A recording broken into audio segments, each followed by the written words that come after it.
Wala na bang Freedom Park? Ito po si Malutikia, magandang araw.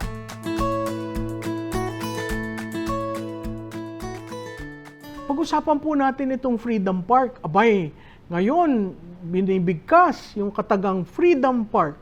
Ano ba ang Freedom Park? Bakit napapag-usapan na ito? Ilan pong rallies na maisog ang hindi natuloy? Dahil tuwing magra-rally, abay, daig mo pa ang nagsesale ng mga trucks, heavy equipment sa lugar. Doon sa Bulacan, abay, ang daan patungo doon sa kung saan may private property na binayaran para magkaroon ng rally ay linagyan ng monoblock, ng motorsiklo, ng kung ano-ano. Huwag lang makadaan doon. Sa Dumaguete, ano kung bang ginawa? Diba, may Freedom Park sa harap ng Kapitolyo, lumipat sila doon. At finally, nagsalita ang dating Pangulo sa truck. No? Bakit ho mahalaga ang Freedom Park? Kasi hindi mo na minanduho yan ng batas na ang bawat LGUs magkaroon ng Freedom Park sa kanilang teritoryo. Bakit po? Kasi meron po tayong constitutional right to express, freedom of expression, and the ability to assemble to redress the grievances of the people. Yun po ay constitutional rights ninyo, ako. So, kung ako'y sisigaw, nag-iisa ako sa EDSA, may binabiolate ako, wala po. Kung ako ay magwawagayway ng bandila, at kahit ako'y nag-iisa o marami kami nagwawagay ng bandila, masama po. Kailangan po nating i-distinguish ano ba ang karapatan ng Pilipino at ang kanong karapatan ng Estado para sa peace and order. No? Alam po nyo, yung sinabi ko kanina, nasa Article 3, Section 4, Bill of Rights ng ating Constitution. At sa Section 15 ng Batas Pambansa bilang 880 or the Public Assembly Act, sinabi ho, minanduhan ha, every city and municipality in the country shall within 6 months after the effectivity of this act establish or designate at least one suitable Freedom Park. Okay? Para saan ang demonstration and meetings may be held at any time without the need of any prior permit. So pag sinabihan po sa mga nanonood, no, batas pambansa yan.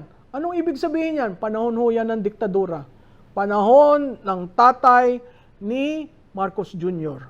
So makikita natin, ang tatay ni Marcos Jr. binigyang importansya at respeto ang mga Pilipino na gusto magsaad ng kanilang dinaramdam sa gobyerno. Okay? Ngayon, pag tiningnan natin ang Republic Act 7160 or Local Government Code, sinabi dyan sa Section 25, hindi mo pwedeng pasara ang Freedom Park without the provisions for its relocation. So kung kunyari dineclare, hindi dyan pwede, kailangan nag-identify ka ng isa pang lugar kung saan pwede ang Freedom Park. Okay? Hindi po basta-basta pinasasara. At meron pong jurisprudence yan sa batas, Reyes versus Bagatsing na 1983, kung ano ang kahalagahan ng Freedom Park at bakit dapat magkaroon. Na ang mga designated Freedom Parks, sa Metro Manila po, sa Caloocan, LRT1 West Side in Grace Park, sa Manila, Plaza Miranda, Plaza Dilao, Plaza Moriones, Liwasang Bonifacio. Ang Luneta po is also considered as a de facto a Freedom Park for rallies that may be held without any permits. Sa Makati po, sa Paseo de Rojas, corner Makati Avenue. Sa Marikina po, sa Freedom Park, actual na pangalan, sa harap ng City Hall. Sa Navotas, may Veterans Park. Sa Pasig, Plaza Rizal, in front of the Pasig Cathedral. Sa Quezon City, Quezon Memorial Circle. Sa San Juan, Pinaglabanan Shrine. Sa Valenzuela, yung parke po sa halap ng Valenzuela City Hall na tinawagan noong 2015 as the People's Park. Noong 2020 po, napag-usapan rin ng Commission on Human Rights at reiterate ang University of the Philippines Diliman Campus ay isang Freedom Park. Under Public Assembly Act 1985, the campus of government-owned and operated educational institutions are freedom parks. settled by law, settled by jurisprudence. Ay bakit po anong nangyari? At pinagbawalan na makapasok ang maisog. Dahil po yan ay si President Duterte, ang local government ho ba, ganun na lamang katakot-takot sa administrasyon na ito na linalagyan ng balakid tuwing hihingi o mag-a-act. Kasi nakahingi na ng permit, binigyan ng permit kahit nga Freedom Park, pero pinagbawalan, linagyan ng mga kung ano-anong balakid para hindi matuloy. Sa iba pong probinsya, ang Freedom Park sa Dumaguete, yung Ninoy Aquino Memorial Freedom Park, malapit sa Negros Oriental State University. Sa Cebu, ang Freedom Park across the University of San Jose Recoletos, main campus along Magallanes Street. Sa Davao, Freedom Park na nasa Rojas Avenue, Davao City. Sa Cavite, Aguinaldo Freedom Park, Kawit, Cavite. At sa Nueva Ecija, ang Freedom Park sa Cabanatuan City. Napakahalaga po ng Freedom Park.